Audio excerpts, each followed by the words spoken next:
Welcome to our second afternoon breakout session here at the first day of the Transportation Conference. Said welcome for everybody. Keep on piling in. Plenty of room for you. We've got two presentations today during this session. One on the Horseshoe Bend landslide repair and one on a new application that DOT has for bridge information. So starting things off, the first presentation, like I said, a US Highway 85 landslide repair in the area known as Horseshoe Bend. Presenters today are Dr. Greg Fischer. He's from Shannon and Wilson, one of the oldest geotechnical firms in the United States, consulting engineer there, geotechnical engineer. And then our state geotechnical engineer and section leader, works in materials and research, Colter Schwagler, will be giving the presentation today. So I'll turn it over to them.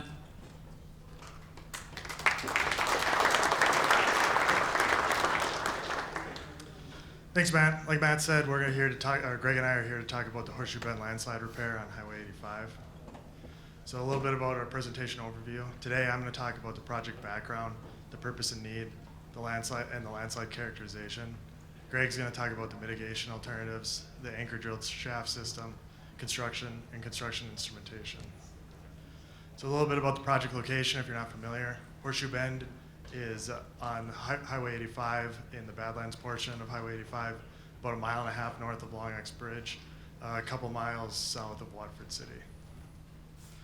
A little bit about this stretch of Highway 85. This portion of Highway 85 was graded in the 1920s originally. Here you can see the original Horseshoe Bend coming down through the bluffs down into the Little Missouri River Valley. That portion was regraded and realigned in the 1940s. You can see in the upper right, the old alignment, and then the larger Horseshoe Bend, that we more commonly refer to, switchbacking down to the old Roosevelt Bridge in the lower left portion of the picture. In 59 and 60, we replaced the Roosevelt Bridge with the Long X Bridge further to the south and east. On that 1940s alignment, slide issues were noted as early as 1973. By 1975, we had tentative plans to realign away from that Horseshoe Bend switchback alignment. That alignment had a lot of landslide issues. It was becoming very difficult to maintain. And then additionally, the curves weren't that good for truck traffic either, so a couple of benefits. It was realigned in 1982. Obviously, this picture is a little newer than that, but it shows how we went away from that switchback alignment to a more direct route straight up out of the Little Missouri River Valley with a significant amount of dirt work. Minor slide issues persisted on that alignment after 1980. In 1996, deep fill area is noted as showing indications of movement. Old aerials show asphalt patching. You can see those asphalt patches at the red circles on this slide. Those asphalt patches ended up correlating really well with the extents of the Horseshoe Bend slide and where it passes underneath or through the Highway 85 alignment. So we had those kind of minor patching issues persisting until 2011. We had a significant, quick-moving superficial slide that moved back into the shoulder of Highway 85. If you remember, at this time in 2011, Highway 22 was actually closed to landslides as well. So we became really concerned about keeping Highway 85 open as it was the only open crossing of the Little Missouri River, and we had a significant amount of oil traffic in the area. So in 2011, we quickly moved to realign to the north and east away from the superficial slide. This realignment wasn't really meant to fix the superficial slide, just move away from it. And then it wasn't in any way dealing with the deeper seated movement that correlated with the asphalt patching that we were seeing. So in summary, for the historical summary of the site, there's a large landslide complex. We have chronic landslide problems at the Horseshoe Bend location, but also just up and down the Highway 85 alignment through the Badlands.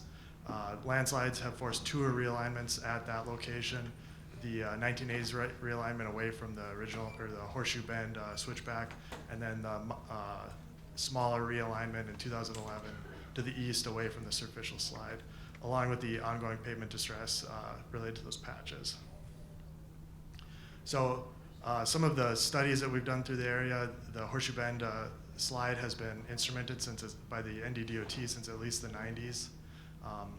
And then in 2014, the DOT moved to begin an environmental document to 4-lane Highway 85 from Belfield to Watford City. With that 4-laning process, we knew that there was going to be a significant amount of dirt work required in the Badlands portion of Highway 85. And we had a number of landslides that we were tracking or already had fixed or knew about.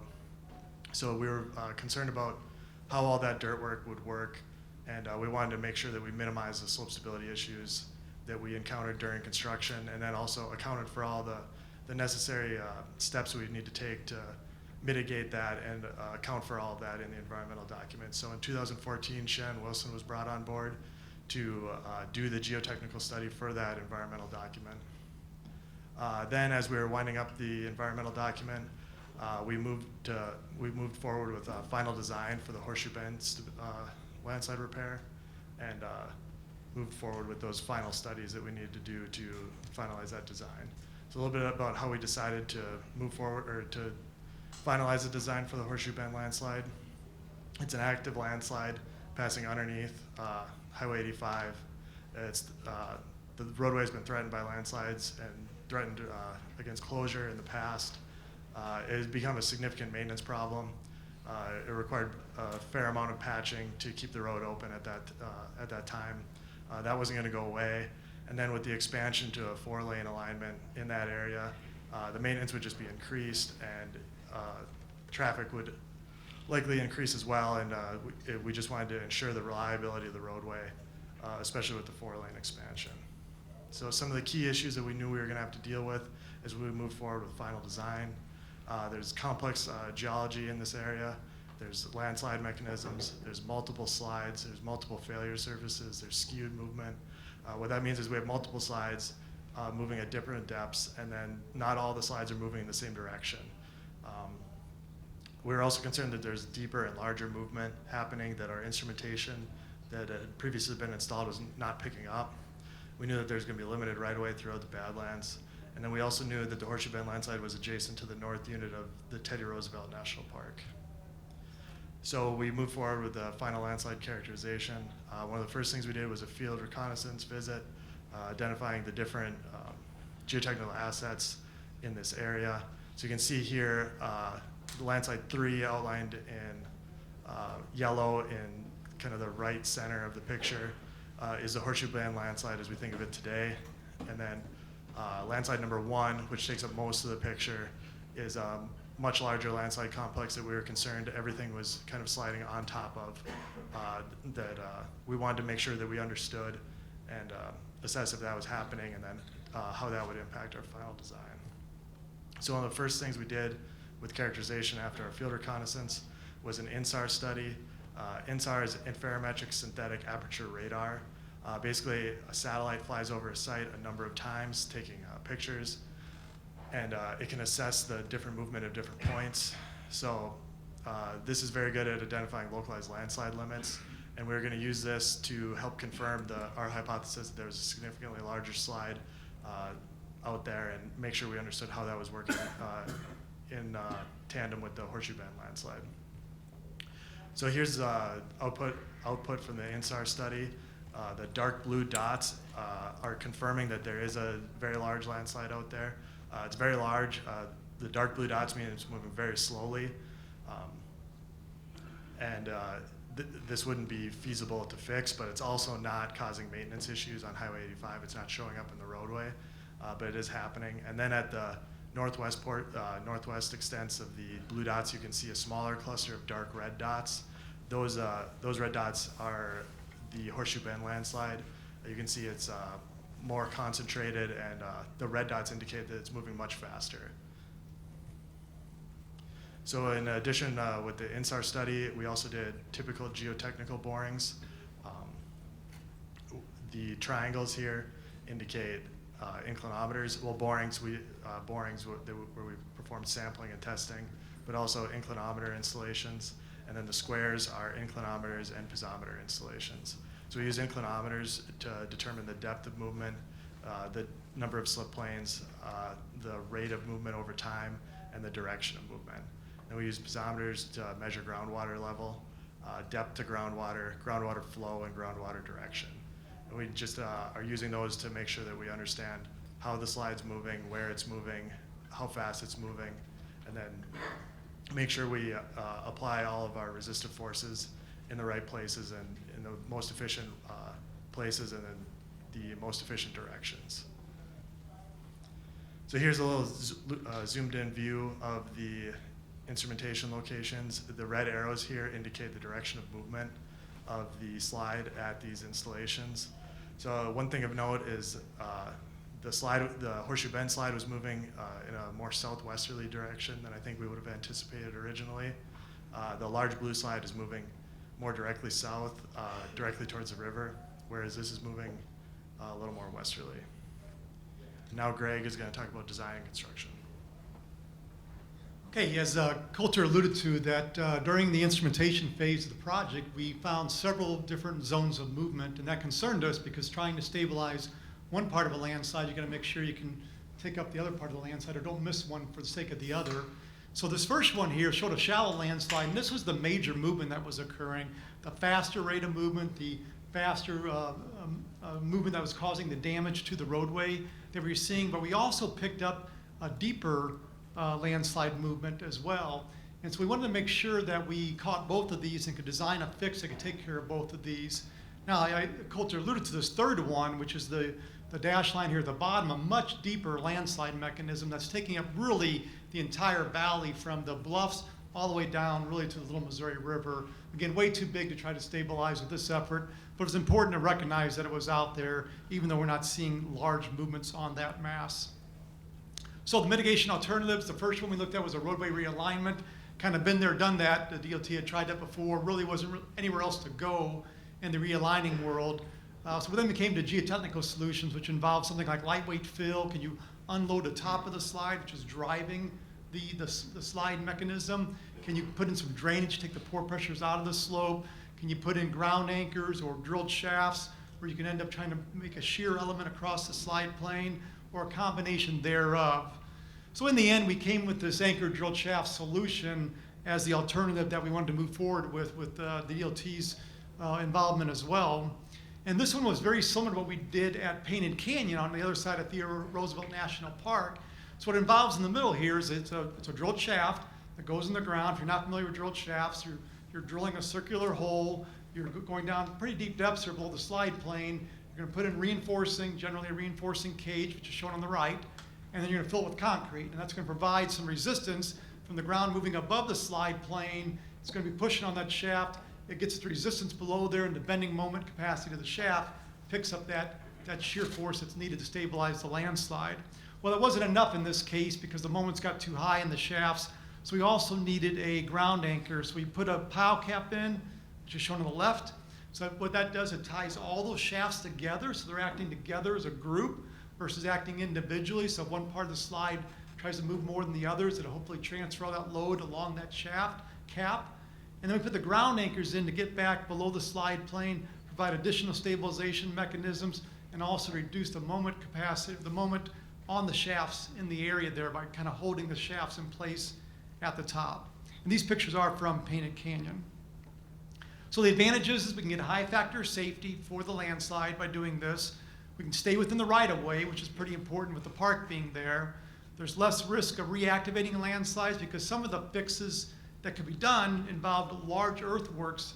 And to get into large earthworks, you always worry about, am I going to destabilize something in the course of trying to stabilize something? So this allowed us to avoid some of that. And we had greater flexibility in how we could position the shafts and the anchors at the site to get the stabilization. Of course, there was good experience in North Dakota with doing both drilled shafts and ground anchors, and combination of drilled shafts and ground anchors, and less environmental impacts. The disadvantage, there's no question it's costly. You got drilled shafts, steel, concrete, grout, specialty contractors, so it's a costly fix for sure. The aesthetics is a little bit of a concern because you did see that cap that we have there, so that will be visible in the park. But it's really not all that bad in the scheme of things. There's always a question of life cycle. If you could do a solution with earth, right? Earth stays forever, a buttress or something like that. steel and concrete have life cycles associated with them. And then the access requirements with dealing with the park were some of the disadvantages. So here's the final solution in our cartoon for slope stability here. And what this shows is the vertical element, which is the shafts, and then the incline elements, which are the ground anchors used to stabilize the landslide mass.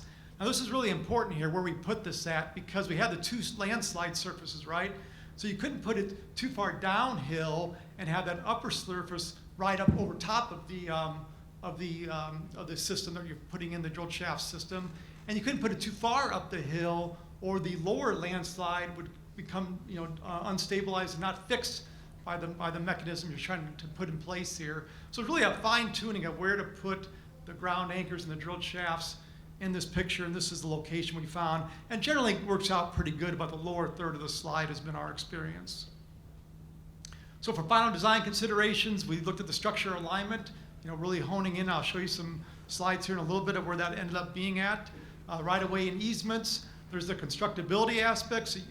As a lot of times as engineers, we want to wish things into place, but you can't wish them into place. They got to be built. So how do you end up making sure the contractor can get access? And you'll see some other pictures here. There's big cranes involved and specialty equipment, concrete trucks, everything else. So you really got to have a pretty big pad to build this on. You had utilities. We had to get moved. One utility had to get moved. Construction access to the site, and then the pavement itself was going to get reconstructed. But we wanted to push to do that at the end of the whole process, so that any movement that occurs during the process and as the loads all lock into place is not taken into account with the final pavement that's in place there. So here's the slide that Colter showed with the explorations. The blue line is where the final wall came into place here. And generally we try to go perpendicular to the direction of movement, right? The most efficient way is go perpendicular direction of movement. Toward the south end here, you really couldn't do that to a certain extent, because now if that line continued up toward the roadway, you'd be going up a big embankment, and the contractors to construct on a big embankment would be really hard. So either you'd have to have a lot of benches, or you'd have to stop it short. So we just curved it around a little bit. It's a little less efficient, but we still think it does the job in terms of picking up the majority of the movement. And then this is it on the plan sheet, actually. There's about 80 drilled shafts, 100 ground anchors that were put in place here, 5 to 6 foot diameter.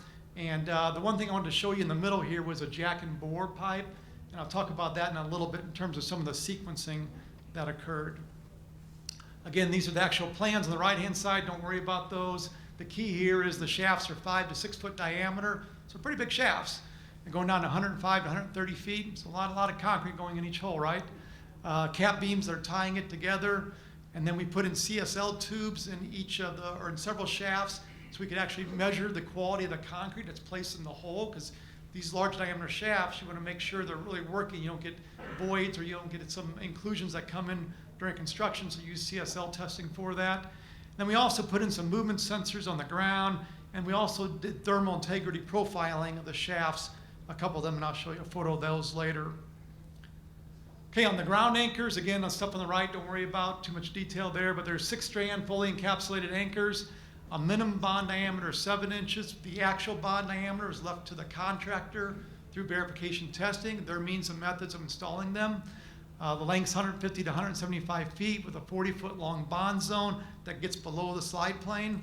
And key in this one, we had to go pretty steep on the ground anchors, because the slide plane was so deep for that deeper slide that we wanted to get down below that. So we were at about 45-degree angle in terms of the installation of these ground anchors. Normally we're at like 15 or 20 degrees sub-horizontal. These are way steeper than that.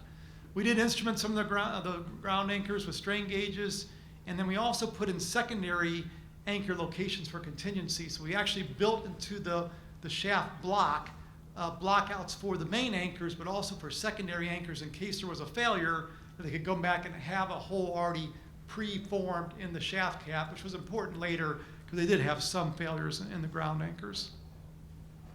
Okay, so one other thing that was done that was unusual for the project is that because of the number of ground anchors and the uncertainty always associated with getting the bond strength, that the DOT funded a pre-bid sacrificial ground anchor. So we went out and installed for about $100,000 a ground anchor in the ground ahead of the bid and documented it well and provided all that information to the contractors when the bid came out so they could see what was actually done and the capacity that was achieved. So this one here is the details on the side, how it was installed, the drill hole diameter, the bond zone, bond length. It was highly instrumented with sensors, and we did verification testing. And this won't mean much to you here other than take my word. This shows a successful test that was done between the blue line and kind of the pink line is where you want it to be. And it showed a good anchor here. So we had a good anchor installed in the actual bond zone we're going to be in, and we had the documentation to give to the contractors with the idea being to get better bids, right? You're spending money up front to get better bids instead of the contractors putting the risk into their bids, hopefully giving them this information so they could make more appropriate bids based on what they knew. So the schedule, the idea was to finish the design in September, October 2020. There was some talk of trying to accelerate the project, but it was decided because it was such a complicated project to go ahead and to actually do the design up front, of course, but do the design a year earlier and delay the construction, because that way they could get the bids out in the winter and get a actual contractor awarded the bid, and they could get through the submittal process before spring and summer came, because it was going to be a tight schedule to get it all done in one window. So the whole idea was, let's get the bid in hand, let's get the submittals going, and then we can start construction when we're ready to go and do that in the springtime. The engineer's estimate was $14.5 million. The low bid was $12.5 million. The bids were like almost identical to each other. They were within 3% from high to low in terms of the three bidders that bid on the project. So a very good bid. Just the engineer kind of was high, but that's okay. In terms of phasing, we mentioned this earlier, but there were 4 phases on the project, and it was really critical because we were focused on controlling the construction in the areas where the most movement was going to occur and to stabilize those areas first before moving on to other areas. And in the one area, the idea was to keep the work moving, but keep it moving in an area that they can get stabilization first and then move on to the other areas. And the one key one was this jack and bore, which was a pretty big investment for the DOT in putting this jack and bore in for the culvert, for the drainage of the area on the uphill side of the roadway. And what we didn't want to do is have a contractor want to put that in first, because maybe it was low-hanging fruit or something, and get it out of the way, and then the ground's still moving, and all of a sudden the investment of putting that jack and bore pipeline in place is lost because the ground's still moving because it was an active landslide. So there was some consternation among the contractors, but we felt very strongly about the sequencing that was done to make sure that they could get stabilization in some parts of the slides early on.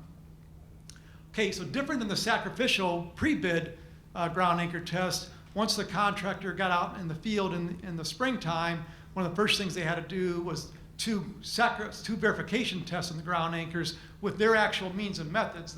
The sacrificial test was done by a different contractor. They could look at the information, but they had to do their own verification testing to verify they could get the capacity in the ground anchors. So they did that early on, and then really moved to drilled shaft installation as one of the first things. And drilled shaft installation went very well throughout the project. These are large diameter shafts, a lot of material. You can see the bench here as well, where they're working on. You can see how wide the bench had to be to have lay down for the rebar cage, for the cranes to move back and forth across there. This next slide does show that there was some minor caving in some of the holes during construction. This is looking down the drilled shaft, some water infiltration here and there, but all in all, the drilled shafts went in really well, and there weren't a lot of issues. This shows the rebar cage being picked up. Again, these are very long rebar cages, right? It's being picked up by a crane and lowered into the hole. I said this, that's why these pads are so big. The concrete truck's down there on the pads. Just out of interest, during the construction, we had found this green-gray claystone, which really was a problematic claystone that we saw in the borings. Had a really high plasticity limit to it, and we ended up actually picking it up in the drilled shaft excavation. So it's kind of neat to us geotechnical wonks. This is actually filling the drilled shaft in with the concrete. They were able to put the trucks on the pads there, made our life a lot easier, able to just open hole it down the center of the chute. This one shows kind of a finished shaft, and this one does show the yellow wires here. These are these thermal integrity profiling wires that are used, and this, different than the CSL tubes, these are actually measuring the heat of hydration, and by the heat of hydration and the time it takes, they can reach out to see if there's any voids or inclusions or defects in the drilled shaft. So it's kind of new for the DOT to use here, and some interesting information. This is the shaft cap that was used. You can see it's pretty big by the guy standing in the background there. Then you can see the blockouts there with the PVC casing. And again, not every PVC casing was used. Some of those were those secondary ground anchors that were there in case of a failure of a primary ground anchor. And a few of those had to be used on the project. Just kind of an overview of a lot of things working on the site now. We got drilled shafts going on, the cranes picking up rebar cages. We do have ground anchors going on at the same time down here, so just a lot of stuff happening in the middle of the project. So flipping over the ground anchors, and they were going on while drilled shafts are going on, but just to show you what's happening here, they started at phase 1. Remember, we had a phase, and August, October 2021. Then phase 2 anchors started in October of 2021 and are ongoing here today. They were able to auger them where dry. They fully cased them, used compressed air and water and auger where they were wet, where the ground was wet inside the hole. This just shows a picture of actually drilling through that block out in the shaft cap. Shows the casing and the auger going into the hole to clean it out. This shows a post-grout tube going down in the hole, usually using that to kind of check that the hole really was cleaned out, that they get down to the depth of 160, pull everything out, and then kind of go back down with this to kind of sound the hole, make sure it truly is clean. Then here they are putting the strands into the hole. They have an uncoiler you can't really see on the far right there, and that uncoils the strands, and they're fully encapsulated here for corrosion protection. And they go all the way down to the bottom of the hole, and they start grouting them from the grout plant here. And they do have, the requirement was that we made them do post-grouting in addition to the primary grouting. So after a couple of days, they go back on the hole, and they have, they put post-grout into the hole and kind of reopen the hole up a little bit to try to see if they can infiltrate cracks further. And we did that because that was used on the Painted Canyon, and it was really necessary to get the capacities they needed. So they had to do it during the verification test and then during the actual production testing here. Then the beauty of ground anchors is every single anchor is tested. So every anchor you get on top of, and this is a jack here, and there's some dial gauges where the gentleman there is standing, putting the dial gauges on an independent platform. So every single anchor is tested for load and deformation to make sure it meets the criteria. So that's the good thing about ground anchors. You really don't have the uncertainty by the time you're all done with the testing of them. Now, just really quickly, here's toward the finish. I just want to show you here that we had some instrumentation in place. And so this was showing, at the beginning of the project, the contractor was just getting out there in April. And, we're seeing some small movements. We knew we were getting movements out there. Then all of a sudden, we had a lot of rains, the spring melt. And this thing really started taking off on us. And we got like an inch, in a few weeks, and just really moving pretty fast. And so, they're getting all ready. They're starting with some of the drilled shaft work, getting going here. And then you can kind of just see really from about June or so all the way up until September where the heat of the battle is going on. You got drilled shafts going in, ground anchors going in, kind of slowly stopping that slide movement. And really since about September, really haven't seen any additional movement because we've been able to get everything kind of into place and locked in there. And then just the last slide here real quick. This actually shows we did put in an inclinometer in the drilled shafts themselves for long-term monitoring. And what this is showing you, it's uphill, moving uphill direction. You're probably saying, why is it going uphill? Well, because that inclinometer is tied to that shaft cap, which was tied to the ground anchors, which pushed back into the hillside and locked off into the hillside. So it actually did push the entire thing into the hillside a little bit. And that's what you're seeing with the movement there to the left. Anyway, that's all we have. Thank you.